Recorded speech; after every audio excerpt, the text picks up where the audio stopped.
नाम से। राधे राधे। राधे राधे महाराज जी।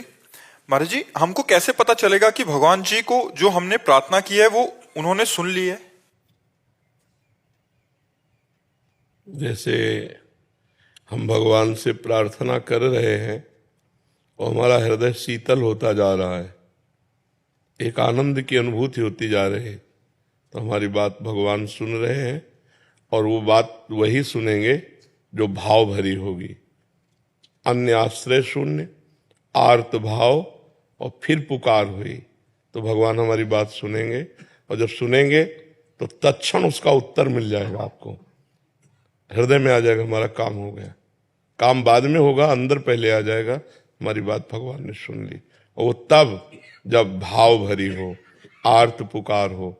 भाव बिन सुनी पुकारे मैं कभी सुनता नहीं, भाव पूरित टेर ही करती मुझे लाचार है। भगवान कहते हैं अगर भाव से रहित पुकार है तो मैं सुनता ही नहीं। और भाव से जब हम पुकार रहे हैं तो हमारे भाव में ही उत्तर आ जाता है कि भगवान ने मेरी बात सुनी। हमने सेकंड में देखा अपनी बात को पूरी होते हुए, सेकंड, अगला सेकंड वो कार्य पूरा,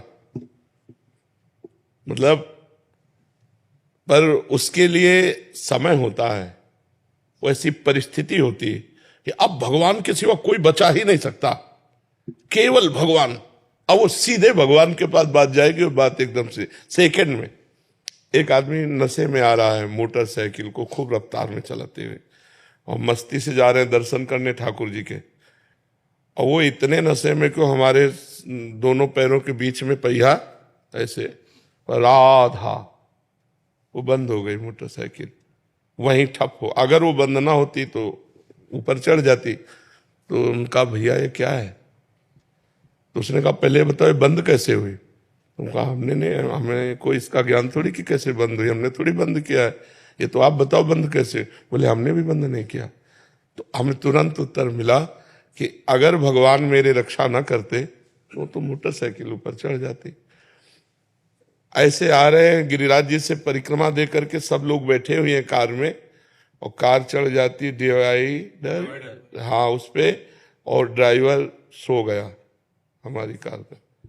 गाड़ी ऐसे राधे श्याम, ठप, गाड़ी बंद, और आराम से, ना पीछे कोई गाड़ी ना कोई डिस्टर्ब। वो ड्राइवर एकदम उठा और कहा जिंदगी में पहली बार मैं सो गया, मुझे क्षमा करो। नहीं नहीं, आप स्वस्थ होइए और पुनः गाड़ी चलाइए। कभी भी कहीं भी संकट विपत्ति पर जब केवल भगवान का भरोसा और केवल भगवान की पुकार, तो उत्तर क्या, एक सेकंड में उसका परिणाम देखने को मिलता है। भगवान कर तुम अन्यथा कर तुम सर्व समर्थ, तो उनके लिए समय थोड़ी लगता है। पर छल कपट भरी, स्वार्थ भरी पुकार भगवान कि अपने कर्म को भोगो, अवश्य में भोक्तव्यम कृतम कर्म शुभाशुभम।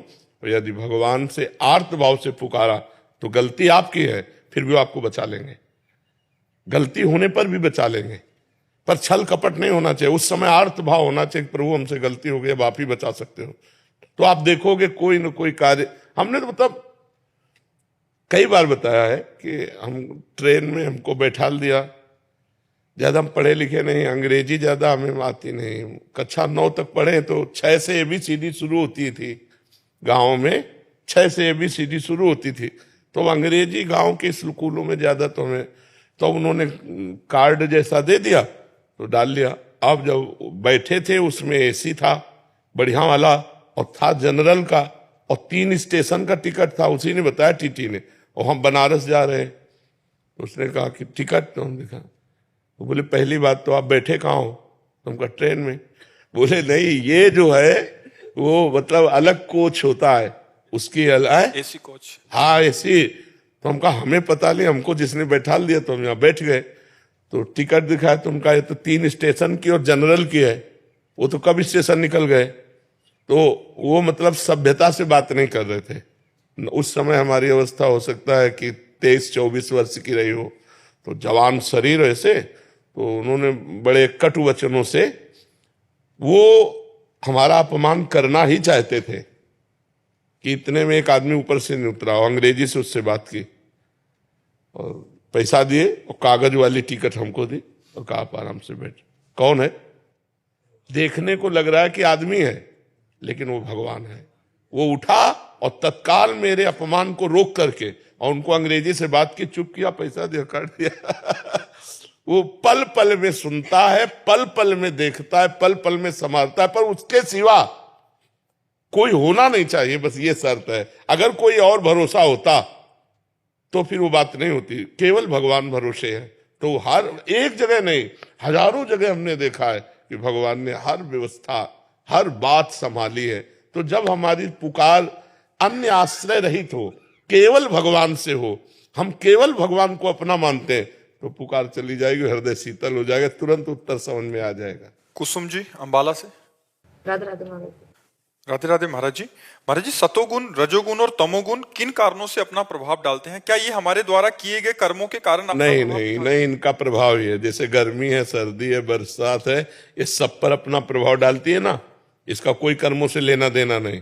साधु हो, दुरा असाधु हो, बच्चा हो, बूढ़ा हो, मनुष्य हो, पशु हो, पक्षी, सर्दी है तो सब पर है, गर्मी है तो सब पर। ऐसे त्रिगुण माया है, सतोगुण, रजोगुण, तमोगुण, इनका चक्कर चलता रहता है, पूरे सबके हृदय में चलता रहता है।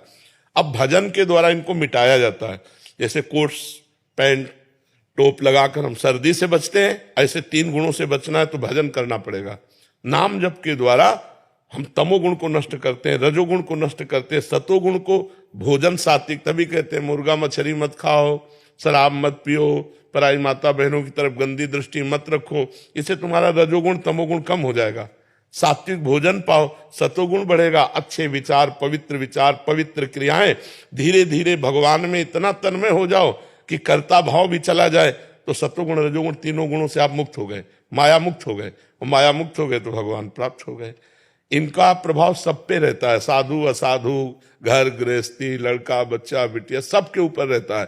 3 गुणों का चक्र ऐसे चलता है जैसे प्रकृति के द्वारा जो सर्दी गर्मी बरसात दी जाती है सबको प्राप्त होती है, ऐसे सतोगुण रजोगुण तमोगुण सबको प्राप्त होता है। अब जैसे जो आहार राक्षसी करता है तो उसमें तमोगुण की स्थिति रहेगी, सतोगुण जरा सा आया चला गया। जो राजसिक करता है तो उसमें रजोभाव, काम आदि इच्छाएं नाना प्रकार की, और तम की भी वृत्ति रहेगी, पर रहेगा रजोगुण। अब जैसे सत्वगुण है तो काम क्रोध आदि ऐसे आए और गए, उसके टिकेंगे नहीं, क्योंकि सत्वगुणी व्यक्ति है, उसमें क्षण मात्र के लिए आए चढ़े गए। लेकिन तमोगुणी व्यक्ति में वही स्थिति बनी रहेगी, दया आदि क्षण मात्र के लिए आए बस चले गए। तो हमको क्या करना, रजोगुण और तमोगुण दोनों को त्यागना है। पहले सात्विक भोजन, सात्विक जल, सात्विक वातावरण, सात्विक ग्रंथ, सात्विक दृश्य, सब सतोगुणी हो तो हमारे अंदर सतोगुण बढ़ेगा, रजोगुण तमोगुण को दबा देगा। और फिर जब भजन बनेगा तो गुणातीत हम हो जाएंगे, सतोगुण का भी त्याग कर देंगे, तब माया मुक्त जीव होता है। इसका प्रभाव सब पर पड़ता है। भजन के द्वारा ही से रोका जा सकता है, दूसरा कोई उपाय नहीं। जैसे सर्दी पड़ रही तो हम अच्छे कपड़े पहन लिए, कंबल ओढ़ लिए, अग्नि के पास बैठ गए तो सर्दी से बच गए। ऐसे ही सतोगुण रजोगुण तमोगुण मायाकृत प्रभाव से बचना है तो राम राम कृष्ण कृष्ण हरि हरि आपको जपना होगा। नाम जपने से ही आपका ये त्रिगुण आत्मक जो माया का प्रभाव है उससे बचाव हो सकता है, दूसरा कोई नहीं हो सकता। कार्तिक कपूर जी दिल्ली से। श्री हरिवंश महाराज। श्री हरिवंश महाराज जी, आपके चरणों में कोटि कोटि प्रणाम। महाराज जी, जैसे एक साधक प्रभु से मिलने के लिए उनके विरह में तड़पता है, मगर बहुत मुश्किल कोई ऐसा होगा, बहुत मुश्किल कोई ऐसा होगा जो भगवान से मिलने के लिए तड़पता हो। ये सब मतलब ऐसा समझो करोड़ों भक्तों में कोई एक होगा। भजन कर लेना, खा पी के सब वो बैलेंस बना के चल, भगवान के लिए तड़पना, मतलब इस बात पर जरा आइए, जैसे भूख से कोई तड़प रहा है, प्यास से कोई तड़प रहा है, ऐसे वो भगवान के लिए तड़प रहा है। ये तो करोड़ों भक्तों में, करोड़ों संसारी पुरुषों में नहीं, करोड़ों भक्तों में कोई एक ऐसा होगा जो तड़प रहा हो हृदय से। थोड़ी देर रो के आंसू दिखा देना वो बात अलग है। मान लो हम रो रहे हैं, चर्चा भगवान की चल रही और चिंतन कोई और चल रहा है, अंदर से चिंतन चल रहा है किसी दुखद घटना का संसारिक, और उसके प्रभाव से हम रो रहे हैं और सामने दिखाई दे रहा है कि कितना बड़ा भगत है, भगवान की चर्चा में रो रहा है। ऐसा नहीं है। भगवान के लिए तड़प करके जो रो रहा है, सतरति सा लोकांतार्यति, वो स्वयं तर जाता है, स्वयं तर जाता है, लोगों को तार देता है। तो ऐसा भक्त कोई बिरला ही होता है। तो क्या प्रश्न है? महाराज जी कह रहे हैं कि काफी बार महाराज जी आपको देखा कि कोई पद चल रहा है या नाम चल रहा है या श्री जी के विषय में सुनते ही आप श्री के नेत्रों से अश्रु प्रवाह होने लगता है। महाराज जी ये एक प्रेम का कैसा स्वरूप है? खास बात नहीं, आंसू तो बहुत ही लोग डालते रहते हैं। अब हमारे प्रभु की चर्चा हुई, मेरे प्रभु हैं, उनके लिए तो वो खास बात अंदर की होती है, बाहरी नहीं। खास बात जैसे कोई दिल को मसला करे, शायद इसको ही इश्क कहते हो। इश्क माने प्यार, उर्दू में उसे इश्क कहते हैं, हिंदी में उसे प्रेम कहते हैं। तो शायद जैसे हमारे दिल को कोई मसला करे हर समय, हे प्रभु कब मिलोगे, हा नाथ, क्योंकि अब आपके सिवा कोई है नहीं, पूरा जीवन हो गया आपके लिए, जीवन की शाम होने जा रही, अब भी नहीं मिलोगे, कैसे मिलोगे, कब मिलोगे। अब वो विकल हो गया, अब रोना आ गया, अब अंदर ही अंदर तड़प रहा, गंभीर शांत है, अंदर अंदर तड़प रहा है। अब वो जो अंदर कुछ होता है उसे प्रेम कहते हैं। बाहर रोना या हा कृष्ण कह के चिल्ला देना, वो 1 मिनट के लिए हम बनावटी भी कर सकते हैं, लेकिन अंदर बनावटी नहीं होता, अंदर असली बात होती है। तो शायद इसको ही इश्क कहते हो, जैसे कोई दिल को मसला करे। जो मैं ऐसा जानती प्रीति किए दुख होए, नगर ढिंडोरा पीटती यदि प्रीति न करियो कोई। मीरा जी कह रहे, अगर मैं ऐसा जानती कि प्रीति करने से ऐसा दुख होता है, मैं पूरे नगर को बोल देती प्रेम मत करना कृष्ण से, क्योंकि वो पीड़ा सहन करना मुश्किल होता है। दरस बिन दुख न लागे नैन, जब से तुम बिछुरे प्यारे कबहु न पायो चैन, दरस बिन दुखन हा कृष्ण हा पतित पाव। वो अंदर का विषय, बाहर से मौन बैठा है, अंदर से प्रेम का कोई बाहरी लक्षण नहीं है। ये जैसे कंप आ जाना, रो देना, ये तो किसी और कारणों से भी हो सकता है। वो अंदर का विषय, अनुभव स्वरूपम सूक्ष्मतरम प्रतिक्षण वर्धमानम कामना रहितम। जो प्रेम का स्वरूप है, कोई कामना नहीं, सूक्ष्म से सूक्ष्म, केवल अनुभव में आने वाला, और प्रतिक्षण बढ़ता रहता है प्रेम। ये भगवान की कृपा से मिलता है किसी भाग्यवान को। महाराज जी अभी जैसे शरीर की अवस्था 18 वर्ष है, तो माता पिता के आश्रित है, तो इसमें सबका आश्रय छोड़ के प्रभु का आश्रय सिर्फ कैसे? अंदर से माँ में प्रभु, पिता में प्रभु, छोड़ना थोड़ी, उसी में और मानना है। मेरे भगवान मेरे माँ है, मेरे पिता है, इनके चरणों के प्रताप से मैं भगवान को देख पा रहा हूँ। मेरी माँ है भगवान, मेरा पिता है भगवान, कहीं भागने की जरूरत थोड़ी। मंदिर में हम काष्ठ मूर्ति या पाषाण मूर्ति या अष्टधातु मूर्ति में भगवान की भावना कर सकते हैं? नहीं। मंदिर काहे का बना होता है? सीमेंट का, पत्थर का नहीं बना होता। तो ये 5 भौतिक मंदिर है, कितना बढ़िया मंदिर है। और इस मंदिर के गर्भगृह में, हृदय में भगवान वास करते, सबके हृदय अछत विकारी। अगर हम अपनी माँ में भगवान को देख पावे, अपने पिता में भगवान को देख पावे, और बूढ़े माता पिता की सेवा कर पावे, तो मुझे लगता है इससे बड़ा मंदिर में जाकर सेवा करने की जरूरत नहीं पड़ेगी, वही भगवान मिल जाएंगे। अपने माता पिता को छोड़ दे और वो बूढ़े हैं, अब उनकी सेवा नहीं हो पा रही, और मंदिर में जाके दूध चढ़ाओ तो तुम्हारा कल्याण नहीं होने वाला, कल्याण नहीं होने वाला। समझ रहे ना, कुछ छोड़ना नहीं है। भगवान जो हैं उनको पहचान लेना है, उन्हीं का आश्रय लेना है। माँ में भगवान है, पिता में भगवान नहीं। जब भगवान चले जाते हैं तो देखो, माता पिता के शरीर को जला दिया जाता है कि नहीं, या किसी के शरीर को जला दिया जाता है। आदर तो हम भगवान का ही करते हैं। अंदर से भगवान चले गए तो फिर हम शरीरों का आदर नहीं करते। कोई भी हो, कितनी देर लगाए रहोगे छाती से? आखिरकार ये कहना ही पड़ेगा पैसा दे के कि जला दो भाई इस शरीर को। क्यों? क्योंकि वो चले गए, और वो जो थे वो भगवान थे, सब में भगवान बैठा हुआ है। आचार्य दीपक शर्मा जी। श्री हरिवंश महाराज जी, गुरुदेव प्रणाम। गुरुदेव, क्या शिष्य के पाप से गुरुदेव का भजन मार्ग अवरुद्ध हो जाता है? नहीं, बिल्कुल नहीं। ऐसा हो तो फिर गुरुदेव को तो फिर बहुत ही दुर्गति हो जाए। हजारों शिष्य हैं, स्वयं किए हुए कर्म का फल जीव को भोगना पड़ता है। हाँ, शिष्य अपराध कर रहा है और गुरु देख नहीं रहे। एक न सुने एक नहीं देखा, गुरु शिष्य अंध बधिर कर लेखा। हम देख रहे हैं कि शिष्य हमारा अपराध कर रहा है, हम उसे देखते हुए भी अनदेखा कर रहे हैं, उसको सावधान नहीं कर रहे, अब हमारा दोष है।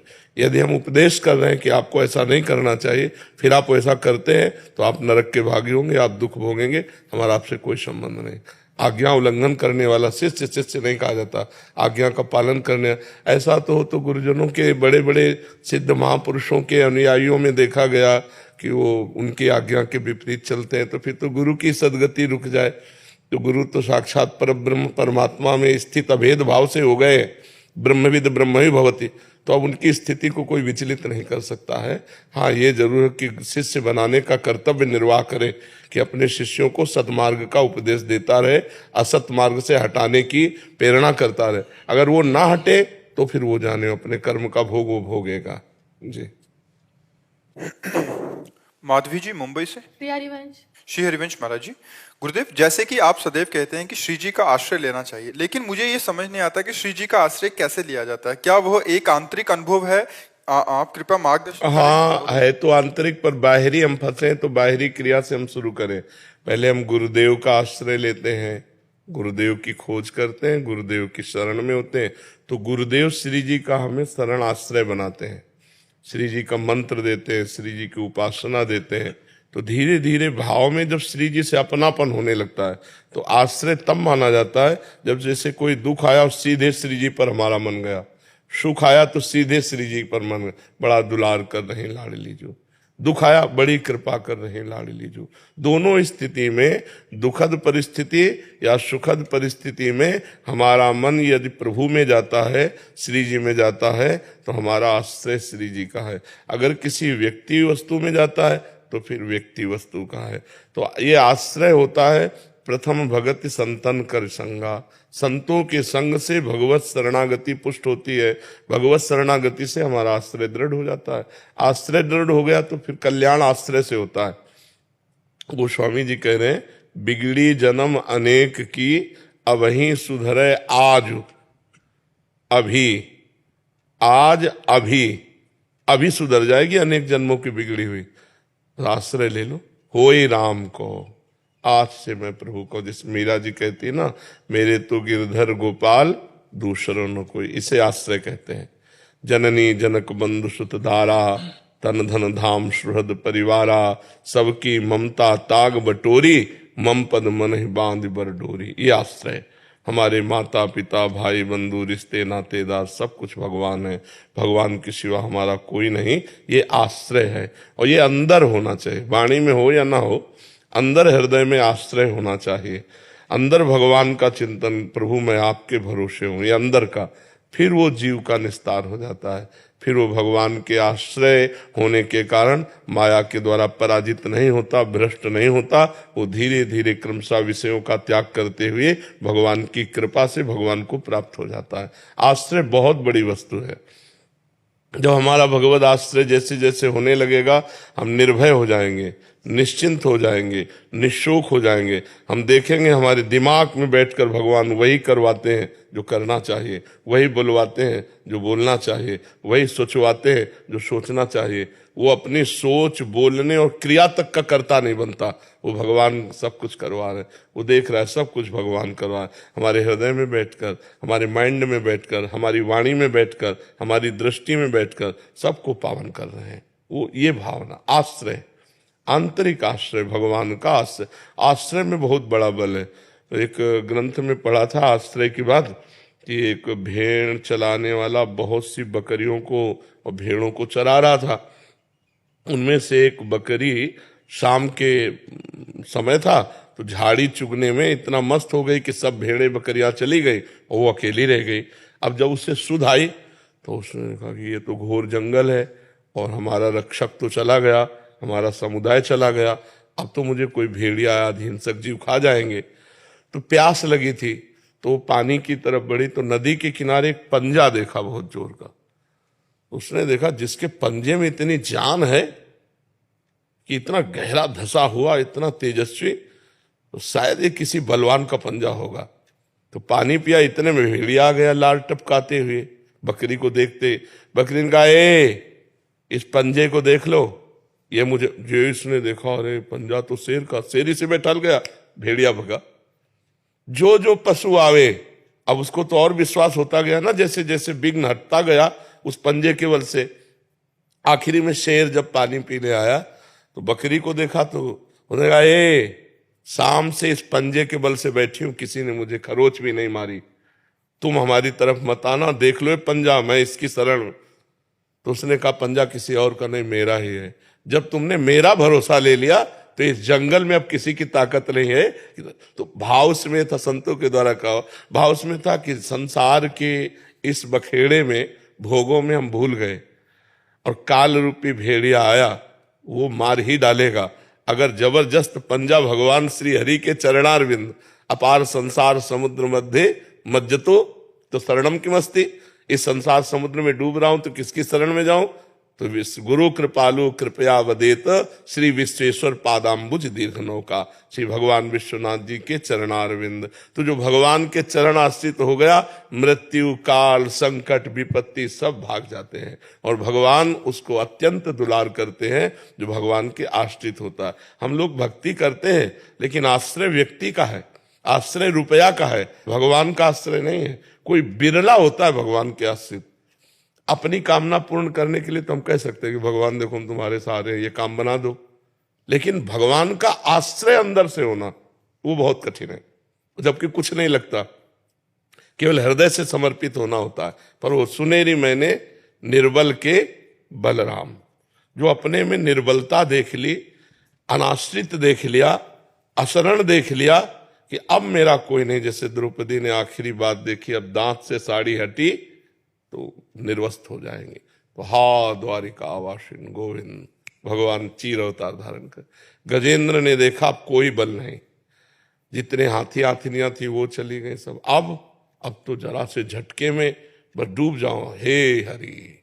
वो आश्रय जो अंतिम समय गजेंद्र ने आश्रय लिया, द्रौपदी ने आश्रय लिया, अन्य आश्रय सब छोड़ करके, ऐसे ही जो अन्य आश्रय छोड़कर एकमात्र भगवान का आश्रय, और कुछ करने की जरूरत नहीं। जहां आश्रित हुए तो आश्रयदाता भगवान का मधुर मधुर नाम चलता रहता है, क्योंकि स्मृति होती है। और जहां अंदर से स्मृति हुई, देखो बैंक में रुपया रखा है, तुम्हारे पास तो नहीं, लेकिन स्मृति में तुम्हारे बैठा है, और उसी का एक गर्व बना रहता है, मेरे पास इतने।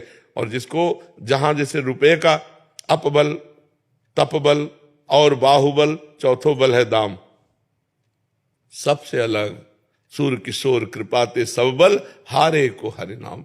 जो भगवान के आश्रित हो गया तो जैसे लोभी पुरुष धन का चिंतन करता है, कामी कामिनी का चिंतन करता है विवश होकर, ऐसे स्वाभाविक भगवान का चिंतन उस भक्त के हृदय से होता है जो भगवान के आश्रित होता है।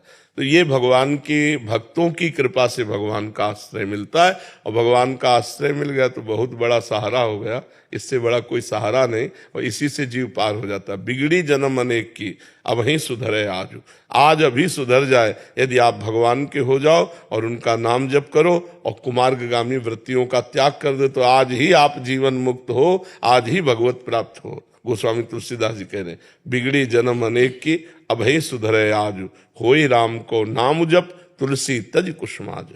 आदर्श साहू जी मध्य प्रदेश से। महाराज जी आपके चरणों में कोटि कोटि प्रणाम। महाराज जी, जीवन में भजन कितना जरूरी है? हर श्वास जरूरी है। पता नहीं किस श्वास में हमारी आखिरी जीवन धारा टूट जाए, तो आखिरी समय यदि भगवान का नाम होगा तो हमें भगवान की प्राप्ति होगी। इसलिए जीवन की हर श्वास में भगवान नाम जरूरी है, कोई श्वास भी खाली न जाने पावे। श्वासा श्वासा नाम जपे दुविधा रहे न कोई। जो हर श्वास भगवान का नाम जप करता है तो वो निश्चित भगवान को प्राप्त हो जाता है। कितना भजन करना चाहिए? जब तक श्वास रहे हर श्वास भजन करना चाहिए। ठीक है। श्री कुमार जी अमेरिका से। राधे राधे। राधे राधे महाराज जी। महाराज जी, देह भाव त्यागने के लिए विधि क्या है, और जिसने त्याग दिया है देह भाव, उसका लक्षण क्या है? बाहरी लक्षण से नहीं समझ सकते। बाहरी लक्षण से बिल्कुल एक संसारी पुरुष जैसा ही उसका आचरण आपको दिखाई दे सकता है। जैसे महाराज जनक जी, राजाधिराज पूरे सब, कैसे जानोगे कि परमहंस सुखदेव जी जैसे के गुरु हैं जनक जी, जिनकी राजा है रानियां हैं, और शिष्य बनने गए हैं सुखदेव जी, जिनके शरीर में लंगोटी भी नहीं है। तो आपको लगेगा कि सुखदेव जी जैसे देह भाव रहित हो सकते, जिनको वस्त्र का भी ज्ञान नहीं, लेकिन जो राजाधिराज बने हुए मुकुट पहने बैठे, तो वो शिष्य हुए और वो गुरु जी हुए। तो देह भाव रहित महापुरुष की पहचान किसी बाहरी लक्षण से नहीं हो सकती। जो स्थिति प्रज्ञ है वो देखकर पहचान लेगा उसकी स्थिति। नेत्रों से, वाणी से उसकी चेष्टा हो रही है पर वो कर नहीं रहा, वो अलग ही समझ में आता है। जब तक स्वयं स्थित प्रज्ञ नहीं होगा तब तक दूसरे की स्थित प्रज्ञता का अनुभव नहीं कर सकता, क्योंकि हमारी दृष्टि पार्थिव मायाकृत है। तो हम जो कुछ देखेंगे मायाकृत देखेंगे, वो स्थिति नहीं होगी, वो बाहरी लीला होगी। कर्माण श्रुति बोधिताम नितराम कुर्वन्तु कुर्वन्तु मां गूढ़ाश्चर्य रसासृगादि विषयान गृह्णन्तु मुंचन्तु वा कैर्वा भाव रहस्य पारगपति श्री राधिका प्रेयसा। बोले वो शास्त्र के अनुसार कर्म करे या न करे, वो विषय भोगे या त्याग दे, वो विषयी पुरुषों का संग करे या एकांत बैठा रहे, कोई फर्क नहीं पड़ता। जो देहाध्यास रहित ब्रह्म प्राप्त महात्मा है, अब वो मान लो विषय सेवन कर रहा है, कुछ खा रहा है, पी रहा है, देख रहा है, कुछ भी कर रहा है, तो आपको लगेगा कि ये तो महात्मा ही नहीं।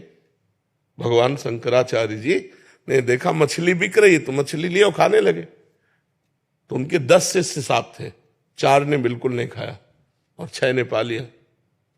शंकराचार्य जी ने देखा, आगे गए तो गलाया जा रहा था कांच, खप्पर में भरा नारियल के गलता हुआ कांच पी गए। अब कोई नहीं पिया। उनसे कहा कि तुमने पिया क्यों नहीं, जिन्होंने मछली खाई थी। तो प्रभु कांच कैसे पी सकते हैं? तो बोले मछली कैसे पाली? बोले आपने पाया था। तो बोले हम कांच पी रहे, पियो ना। तो नहीं पी। ऐसे किया, जीवित मछली निकल आई। वो तो योगी थे और उनकी आंतों में फंस गए, बच गए। तो 4 से पूछा आपने क्यों नहीं खाया? बोले आज्ञा नहीं करी। हाँ ठीक है। महापुरुषों का बाहरी आचरण देखकर हम स्थिति नहीं लगा सकते कि कहाँ है। अब रही देहाभिमान को मिटाने की बात, वो होती है भगवत प्रेमी महात्माओं के संग से। जब तक हम किसी संत का आश्रय लेकर उनकी आज्ञा के अनुसार नहीं चलेंगे तो हम कोई भी साधना करें, हमारे हृदय में बना रहता है कि मैं के आगे कुछ लगा, जो लगा वही मायाकृत है और वो मुक्त नहीं होने देता। और जब गुरु कृपा से चलते हैं तो अगर खूब भजन बन रहा तो लगता है गुरुदेव की बड़ी कृपा है, बड़ी तपस्या, ब्रह्मचर्य, संयम आदि नियम तो अंदर आता है। इस तो सब गुरुदेव की कृपा से। तो अभिमान नष्ट होता चला जाता है। तिनकी संगति रहत जाति कुल मद सब नंसई संतत सेवक सदा भजत जे श्री हरिवंशई।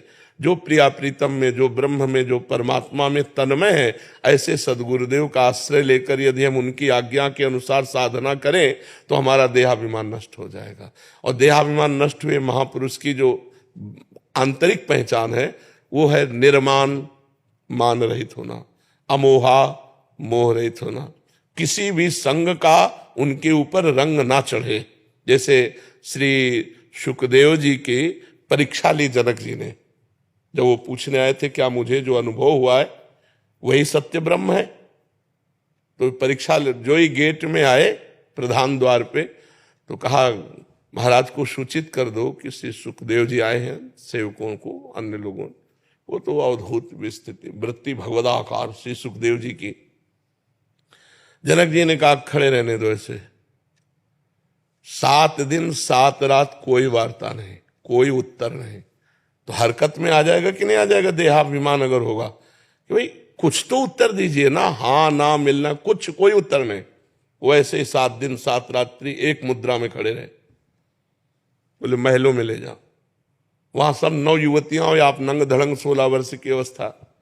7 रात 7 दिन 9 युवतियां सेवा में रहे। बोले जैसे गेट के बाहर थे वैसे ही हैं, कोई उनके हृदय में कोई फर्क नहीं।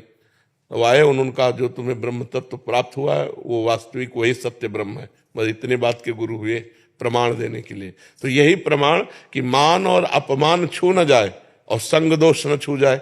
चाहे जितना विषय भोग हो उसका अंदर हरकत नहीं होनी चाहिए, कोई चेष्टा की वृत्ति नहीं उदय होनी चाहिए। जित संग दोषा, निरंतर आत्मस्वरूप में रमण करने वाला, समस्त कामनाओं का त्यागी, सुख दुख में समान भाव रखने वाला, द्वंद्वों से अतीत महापुरुष परम पद को प्राप्त है।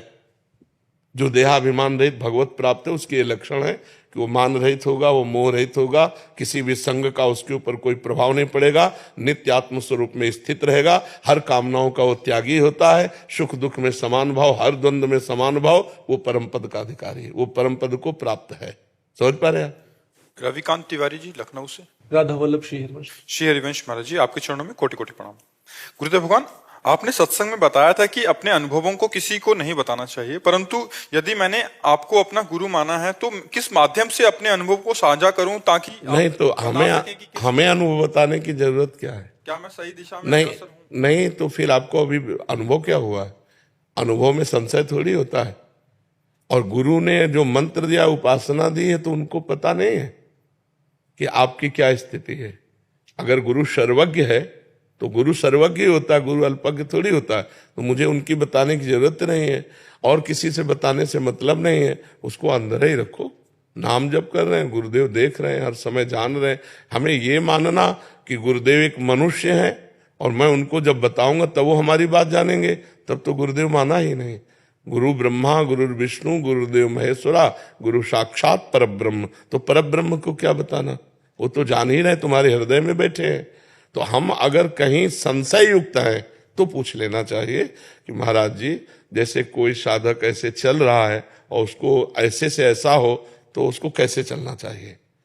तो अब बात अपनी रख दी और प्रश्न का उत्तर मिल गया।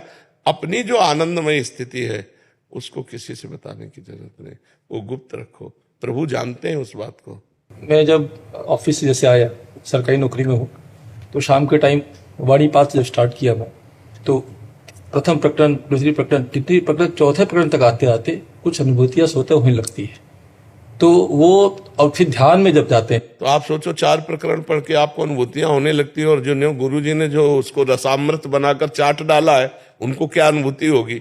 तो उनकी अनुभूतियों में हम अपनी अनुभूतियां क्या साझा करें, उन्हीं की कृपा से आ रहे हैं।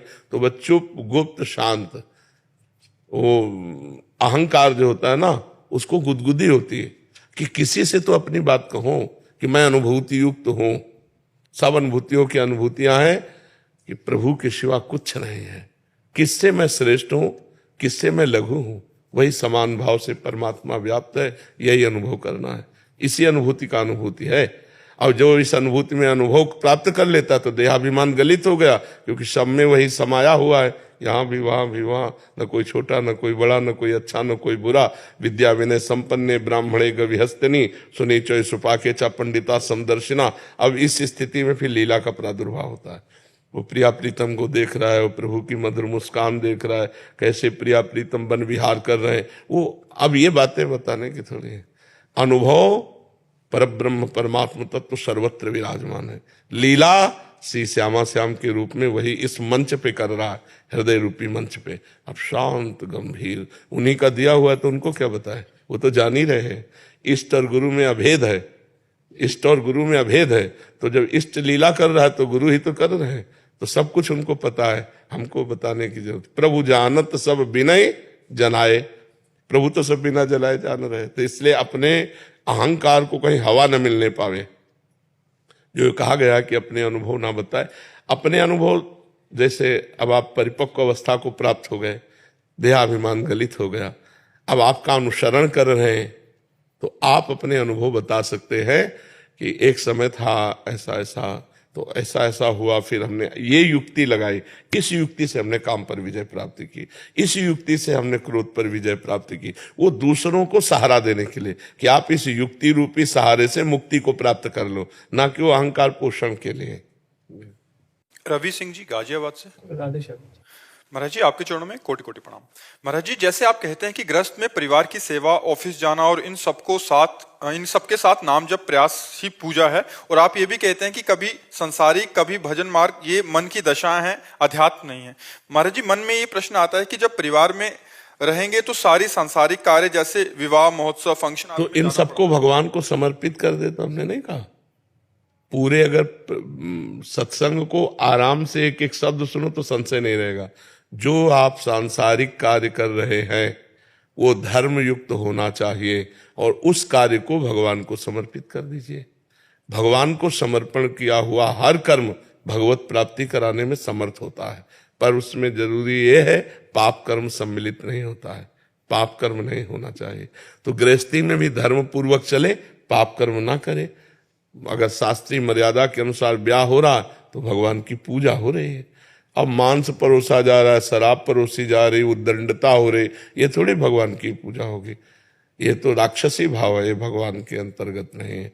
कहीं भी भगवान की पूजा में इनका प्रवेश नहीं, जिन वस्तुओं का वो वस्तुएं नहीं। अब आजकल कौन ब्याह को कैसे भगवान की पूजा माने, ये सब गंदी बातें परोसी जाती हैं। बड़े वीआईपी लोग वही माने जाएंगे जितने क्वालिटी का ये गंदा भोजन परोसा जाए। क्यों? इसे घास फूस कहते हैं लोग, सात्विक भोजन को घास फूस खवाया, और वीआईपी चीज तो खाए नहीं, क्योंकि वीआईपी चीज खा के नरक जाना है।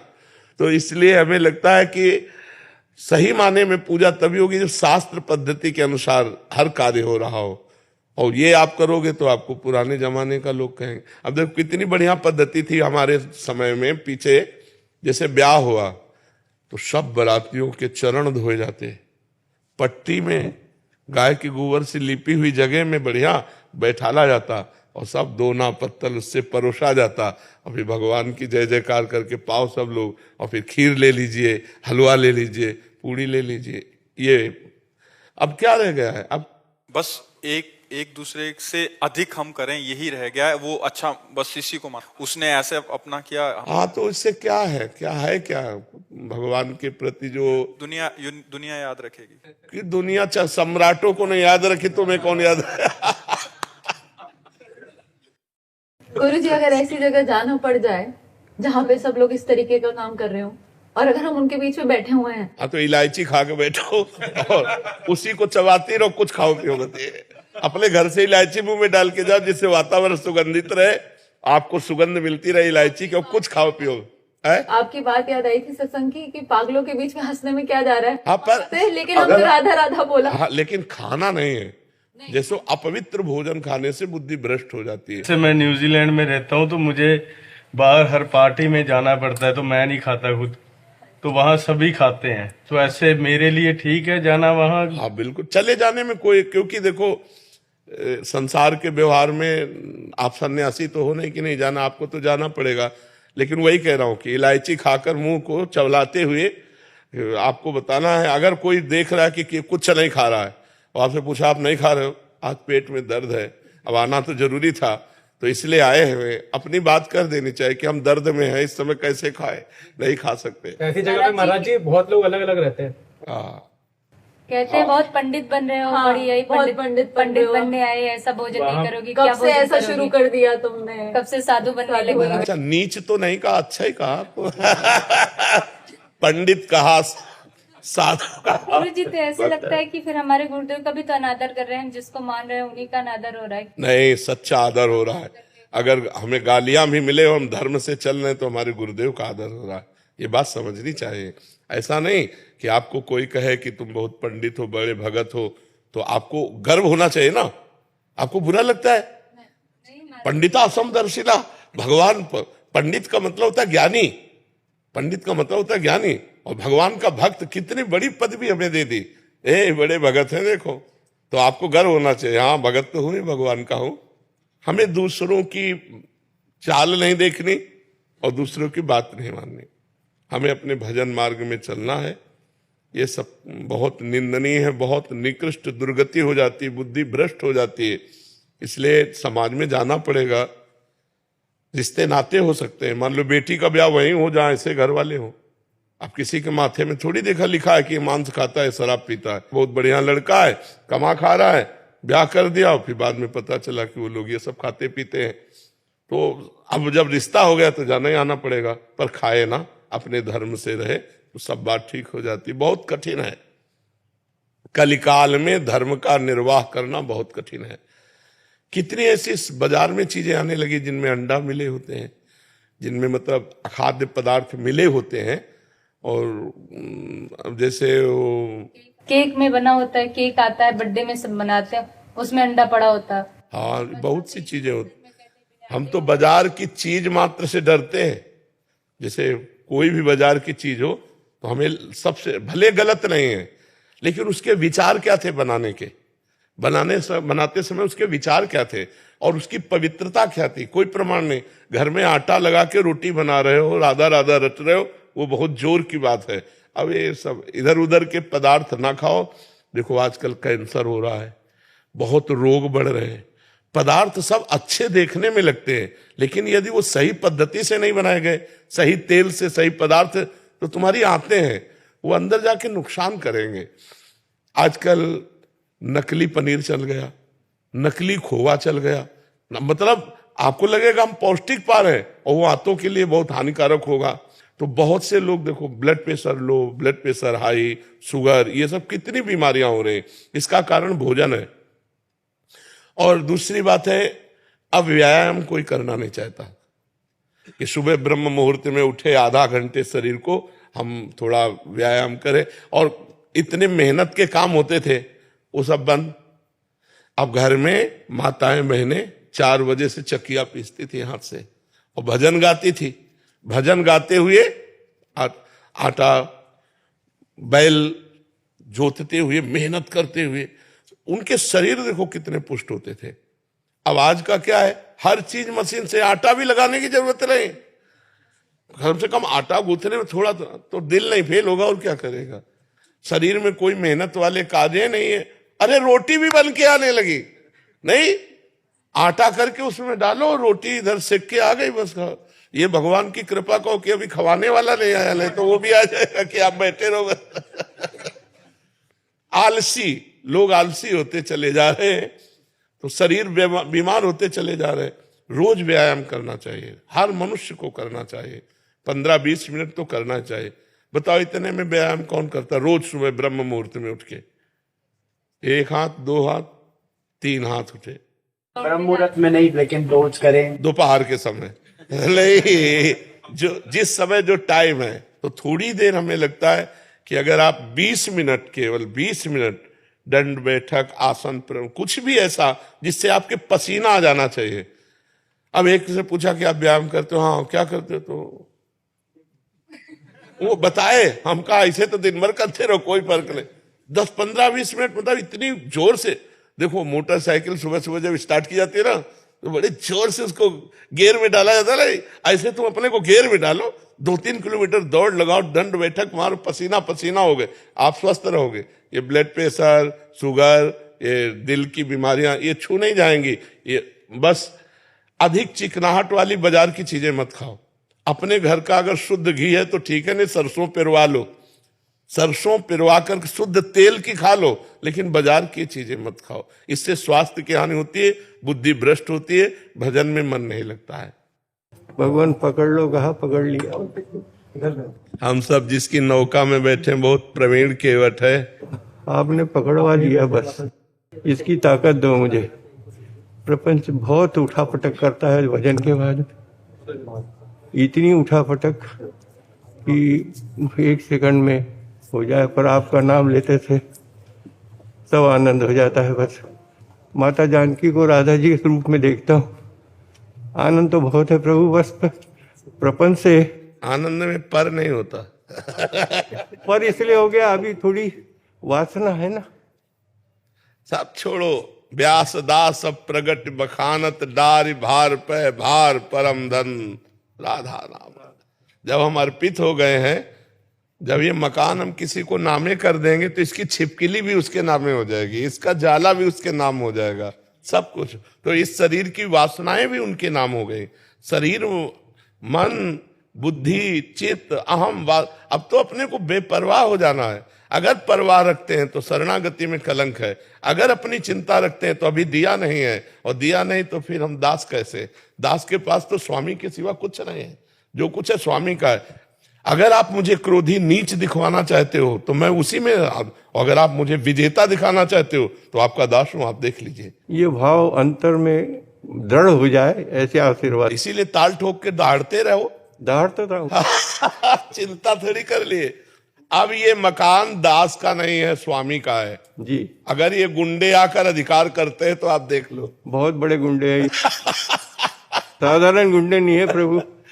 तो मालिक भी साधारण नहीं है। हमने जिसके नाम हमारे बस के तो थे नहीं, तो हमने बड़े बलवान के नाम कर दिया मकान।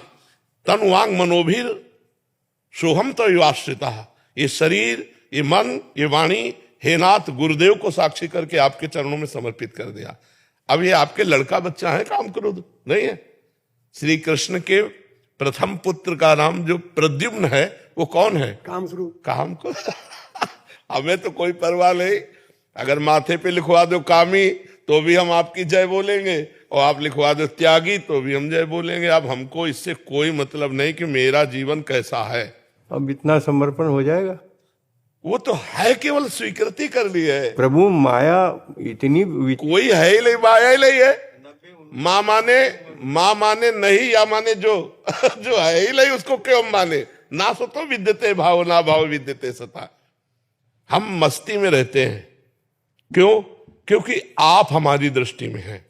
अगर हमारी दृष्टि में कोई और हो तो प्रश्नवाचक चिन्ह खड़ा हो जाए। प्रश्नवाचक चिन्ह ही नहीं रहता, चाहे जैसी परिस्थिति हो। वो आपके द्वारा पास होके आई इसलिए हम उसका आदर करते हैं। हमारे पास कोई प्रश्न नहीं, तो उसी में रह के जैसी परिस्थिति। ज्यो ज्यो राखत हो त्यों त्यों रहियत हो हरि। हिरण्याकश्यप से भागे नहीं प्रहलाद जी, वहीं रहे।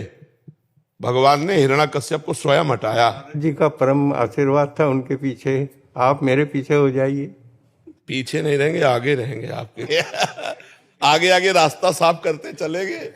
पीछे हम रहेंगे तो आगे आपको रास्ता साफ करने में बड़ी मेहनत पड़ेगी। आप वृद्ध हो, आप पीछे आइए, आगे हम चलते हैं। जैसे अब हमारे ऊपर पाप पुण्य काम क्रोध लोभ मोह मद मत्सर सब फूल हैं। आप चाहे जैसे डालो फूल मार्ग में, हम उनको फूल मान के ही चलेंगे। अगर प्रभु के द्वारा भेजा हुआ काम है तो उसका स्वागत करते हैं। प्रभु के द्वारा भेजा हुआ क्रोध है तो उसका स्वागत करते हैं। और मुझे पक्का पता है कि मैं बिका हुआ दास हूं, तो मेरे पास और किसी के द्वारा आ नहीं सकता भेजा हुआ, क्योंकि और कोई है नहीं, आपके सिवा कोई है नहीं। तो इसीलिए हम चौड़ी छाती करके चलते हैं। माया मेरे स्वामी की, आ जाओ, मेरे स्वामी की है ना, तो बस मुझे पता है स्वामी के इशारे पे नाचने वाली माया दास का कभी नाश नहीं कर सकती। अगर दासत्व तो नहीं है तो बात फिर संशय में है। अगर दास है तो आ जाओ भाई, तुम भी स्वामी की हो, हम भी स्वामी के, ममई वांसो मम माया है, आओ खेलते। ये अनुभव होता है प्रभु जब आर्त पुकार होती है। जिस समय कोई ऐसा प्रसंग आ जाए, ऐसी स्थिति निर्माण हो जाए, हृदय से पुकार हुई कि ये सहयोग तो मिलता है प्रभु, बिल्कुल मिलता। अब हर समय तो अपने लोग आरता ही हैं, कुछ है ही नहीं। सुलेरी मैले निर्बल के बलराम पले, कोई और है ही नहीं, तो आरता ही है। देखो हम क्या, जब प्रभु से थोड़ा दूरी करके बात करते हैं तो बात में अंतराय आ जाता है। अगर हम प्रभु में बात करें, प्रभु में बैठ के, तो कुछ नहीं प्रभु, कुछ नहीं, बिगड़ी जन्म अनेक की अब वही सुधरे आज अभी, बस हो ही राम को। अरे हम किनके हैं? प्रभु के हैं। पर प्रभु पर तुम लगा देते हो तो उड़ना पड़ेगा फिर। पर आनंद है, पर सब कुछ है, पर तो पर लग जाने पे भी बात उड़ जाएगी। पर नहीं लग रहा है, नहीं अब पर नहीं लग रहा है, अब तो है।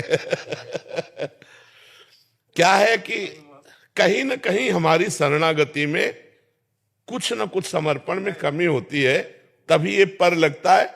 नहीं तो हम आपको बताएं, लड़ जाते हैं हम अपने प्रभु से, लड़ जाते हैं। इतनी हिम्मत तो दे दो दयालु। हिम्मत क्या, छोटे बच्चे की हिम्मत है अपने बाप की दाढ़ी पकड़ के नोचने की। वो बलवान नहीं है, वो संबंध से नोच रहा है। अपने बाप की तूंद पे चढ़ के छोटा बच्चा उसकी दाढ़ी नोच रहा, अपनी भाषा से समझाना चाहता है कि मेरी बात को समझो, और वो हंसता है, दुलार करता है। ऐसे ही हम अपने प्रभु से लड़ भी जाते हैं कि आपका दासत्व होकर सब लोग महेश्वर आप हो, हाउ खावत सब कोई कहता है, और हम भी गर्व से कहते हैं आपके हैं। अब ये काम करो तो लोग पीट रहे हैं हम, यार मतलब थोड़ी तो हम पीट नहीं है, तो जो आपसे विमुख है लड़ रहे हैं उनको पीटो यार। हम तो वैसे ही खोपड़ी रखे हैं आपके सामने। कभी कभी लड़ जाते हैं, जब किसी भक्तों पर कोई बात आती है तब कहते हैं आप अपने शरणागतों पर क्यों थोड़ी तो चैन से जी ले दो शरणागतों को। अगर आप भेजते रहोगे काम क्रोध लोभ मोह मद मत्सर, कहोगे परीक्षा है, तो हमसे पहले लिखा लो हम फेल हैं, हम पास होने वाले नहीं। अचंबा ये होता है कि सब कुछ होते हुए उम्र इतनी, सब शैथिल्य हो गया शरीर के सारे अंग प्रत्यंग, फिर भी हाँ मन का खेल है, मन का उससे कोई अंतर नहीं पड़ता, तन से मन का कोई अंतर नहीं पड़ता। वो तो मरणासन स्थिति तक भी अपनी चाल चलाता रहेगा। यदि उसको हम भगवान के चरणों में समर्पित कर पाए तो मौज ही मौज है। आज से छोड़ दो। हम कहते हैं जिसकी नाव डूब रही हो तो पतवार से खेना मत, पतवार फेंक देना और ऐसे हो जाना। पर हिम्मत होनी चाहिए, विश्वास। हाँ, बिना हिम्मत के पतवार नहीं छोड़ी जाएगी। और पतवार फेंक दिया तो जल ही सूख जाएगा। भंवर रहने की बात जाने दो। नाम लेत भव सिंधु सुखाही, करो विचार सुजल मन माई। शरणागति, शरणागति बहुत बड़ा योग है। शरणागति योग, बस मस्त हो जाओ। आज से, अभी से मान लो कि जैसे चंचल अचंचल, जैसे भी पवित्र अपवित्र, जैसे भी हम हैं, हे नाथ अब आपके हैं। और आज से हमारा अपने लिए कोई प्रश्न नहीं रहेगा। प्रश्न होगा तो आपकी लीला चरित्र के लिए होगा, अपने लिए नहीं होगा। हमारी जिम्मेवारी आपकी, और आपका चिंतन ये हम आपके बल से करेंगे।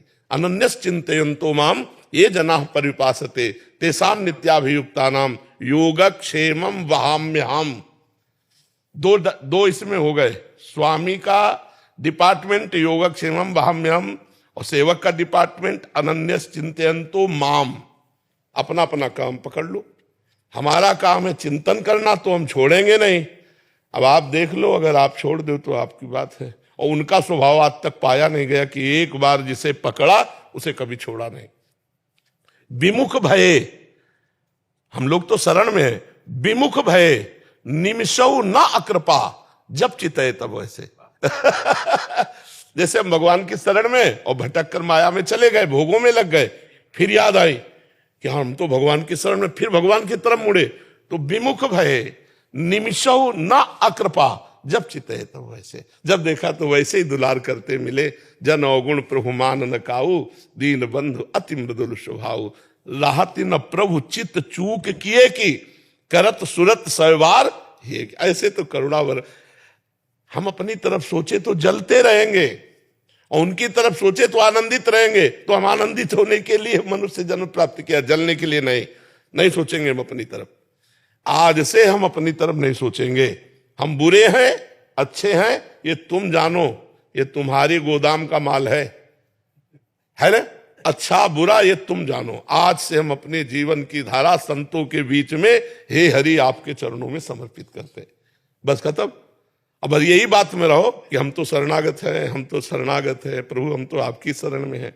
श्रीमद् भागवत में लिखा हुआ है, जो आए हुए प्रारब्ध को, सुख दुख को समान भाव से भोग लेता है और हर क्षण ये अनुभव करता रहता है भगवान की हमारे ऊपर बड़ी कृपा है, भगवान की हमारे ऊपर बड़ी कृपा है। शरीर मन वाणी से भगवान की शरणागति का चिंतन करता है, वो भगवान के परम पद को ऐसे प्राप्त हो जाता है जैसे पिता की प्रॉपर्टी पर पुत्र का सरकारी अधिकार हो जाता है, स्वयं प्राप्त हो जाता है। तो हमको क्या जाता है, और कृपा है। हम जिस कृपा के लायक नहीं वो कृपा है। ये ब्रजभूमि श्री कृष्ण का मूर्तिमान शरीर है, सच्चिदानंदमय। श्री कृष्ण तो सच्चिदानंदमय ब्रजभूमि, और हमें ब्रजभूमि में वृंदावन में वास मिला। ये हमारी योग्यता कहाँ है? ये हमारी कोई क्षमता थी कि हम यहाँ वास कर सकते? तो उनकी कृपा से हमको जो कुछ मिल रहा है उसके हम अधिकारी नहीं है। हम अपनी तरफ अब क्यों देखें? हम तो श्री जी की तरफ देखते हैं कि देखो महारानी जी आप देख लो, अब ये हाथ आपका, ये जबान आपकी, नेत्र आपके, जीवन आपका, पूरा आपका। अब आप देख लेना, इससे जो हो अगर अहम भी उठे तो आपका है, आप देख लेना। वो ऐसा कुछ ना करा बैठे जिसमें आप, और अगर हमसे कहोगे गलती पड़ी तो हम कहेंगे गलती पड़ी, मानेंगे हम, क्योंकि आप मनवाना चाहते हो तो हम मानेंगे। लेकिन देखना आप, ये शरणागति है असली में। मर्जी ऐसे भक्त की तो कोई भेद ही नहीं रह गया। तस्मिन् तज्जने भेदाभावात्, ऐसे भक्त और भगवान में अभेद स्थिति होती है। तस्मिन् तज्जने भेदाभावात्, क्योंकि अगर वो बोल ही नहीं रहा तो फिर प्रभु की वाणी है, अगर वो चल ही नहीं रहा तो प्रभु ही चल रहे हैं। मतलब कुछ भी कर रहा है तो प्रभु ही कर। वही बिल्कुल अक्षरशः ऐसा ही है कि सत्पुरुष मिल जाए तो एक आशा हो जाती है कि जितना मिल जाए उतना बटोर लो झोली में। बचपन से किसी एक को भी हमने मित्र नहीं बनाया, तो शत्रु की तो बात ही क्या, इन्हीं को पकड़ा है। घर से जब निकले थे तो पहले कदम में प्रश्न हुआ, कौन है तुम्हारा साथी, किसके साथ जाओगे बाबा जी बनने? वो भगवान। फिर दूसरा कदम जो ही बढ़ा है तो यहाँ तो अम्मा भोजन दे देती, वहां भोजन कौन देगा? बच्चे ही थे, भगवान। जैसे भगवान रखेंगे, जैसे चलाएंगे। आज तक वही चलाते चले आ रहे, वही हमारे मित्र हैं। एक भी पूरे जीवन यात्रा में एक भी ऐसा दोस्त नहीं बनाया। सब गुरु हैं, सब इष्ट हैं, सब भगवान के स्वरूप हैं, अपना कोई नहीं। और पराया बचने नहीं दिया, अपना कोई है नहीं और पराया रहने दिया नहीं। अब बीच की जो जगह है वहां हम बैठे हुए हैं, अपना कोई है नहीं, पराया कोई बचा नहीं, ऐसे भगवान ने चलाया। बिल्कुल ऐसे हम रहते हैं जैसे, अब कैसे बताएं, नए लड़के का ब्याह हो रहा हो, उसके मनोनीत दुल्हन मिल रही हो तो कैसा फूला फूला घूमेगा, ऐसे हम फूले फूले रहते। खूब आनंद, परमानंद, नाम भी प्रेमानंद, मस्त के रहते। हाँ प्रभु मस्त के। शब्द भी प्रियो आदि नहीं। बहुत कृपा है। आपने इतना प्रेम बांट दिया महाराज जी, सबके हृदय में ठाकुर जी नृत्य कर रहे हैं। आपको देखकर ही मस्ती आ जाती है। सतगुरु तुम्हारे प्यार ने जीना सिखा दिया, हमको आपके प्यार ने मनुष्य बना दिया। रहते हैं जलवे आपके, आंखों में हर घड़ी मस्ती का जाम आपने ऐसा पिला दिया। बिल्कुल।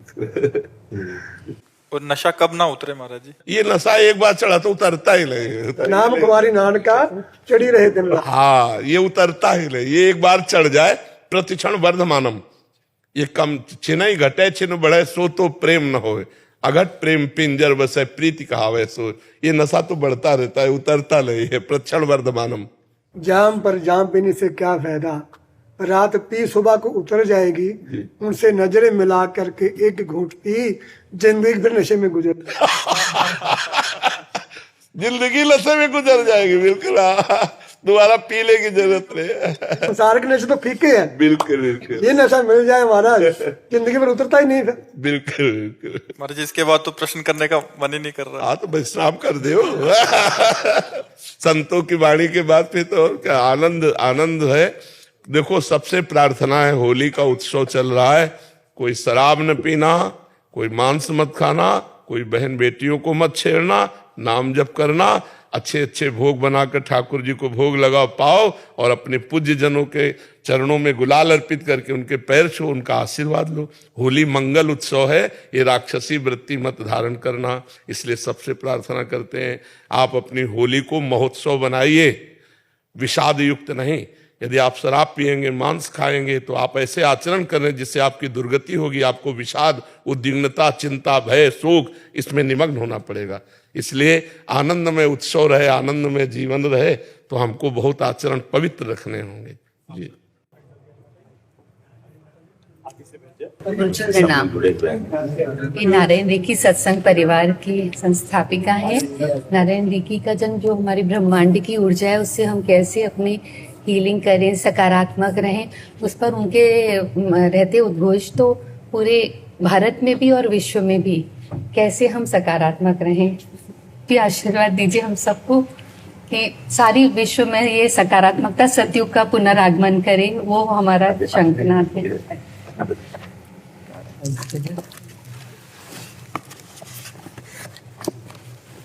उद्देश्य है कि हर व्यक्ति विचार, वाणी, व्यवहार से सकारात्मक हो।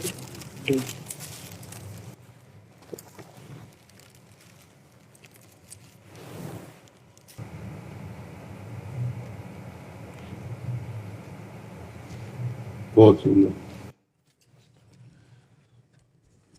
किसी भी तरह जीव जो भूला हुआ है वो सत मार्ग में आ जाए, वो अपने अंशी प्रभु को पहचाने। तो नहीं तो इस भूल भुलैया के निपटाने के लिए तो मानुष जीवन मिला, और हम और भूल भुलैया में भटकते चले जाएं तो फिर 83,99,999 योनियों में किसी एक को भी चांस नहीं है कि अपनी भूल सुधार सके। वो केवल मनुष्य शरीर में है। अब ऐसे भूले लोगों को जैसे आप लोग कृपा करके उनको जगा रहे हैं, ये भगवत पार्षदत्व है। हम लोग भगवत पार्षद हैं। अपने स्वामी का संदेश आपके कानों तक पहुंचाकर, आपके हृदय में जागृति करके स्वामी के आनंद में आपको डुबोना है। ये हमारा उद्देश्य होना चाहिए ना। हाँ, बहुत सुंदर। बस महाराज जी 30 सेकंड की राम राम कर दो। राम राम एक, राम राम दो, राम राम तीन, राम राम चार, राम राम पाँच, राम राम छः, राम राम सात, राम राम आठ, राम राम नौ, राम राम 10, राम राम 11, राम राम 12, राम राम 13, राम राम 14, राम राम 15, राम राम 16, राम राम 17, राम राम 18, राम राम 19, राम राम 20, राम राम 21। के लिए नारायण नारायण नारायण आपके स्वास्थ्य के आज आपके स्वास्थ्य के आपके 2 धन्यवाद धन्यवाद बहुत समय दिया आपने गुरु जी बहुत सारा आभार आपका। धन्यवाद।